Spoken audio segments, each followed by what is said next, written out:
ઊંઝા એપીએમસીની ચૂંટણીને લઈને વિવાદ યથાવત રહ્યો છે। ભાજપ દ્વારા મેન્ડેટ અપાયા છતાં ચૂંટણીમાં ડખો છે। ખેડૂત વિભાગના બંને જૂથના 10 ઉમેદવારને મેન્ડેટ અપાયા। 20 પૈકી બાકી 10 ઉમેદવારે હજુ ભાજપને ટેકો જાહેર નથી કર્યો।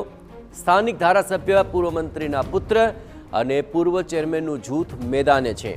વેપારી પેનલના સમર્થન માટે ઊંઝામાં જાહેર સભા યોજાઈ હતી, જ્યાં ચૂંટણી મામલે જિલ્લા ભાજપ પ્રમુખ ગિરીશ રાજકોરનું महत्वपूर्ण निवेदन सामे आव्યું છે। અહીં નારાજ પૂર્વ વાઇસ ચેરમેન અરવિંદભાઈએ પણ મેન્ડેટવાળા ઉમેદવારોને ટેકો આપ્યો।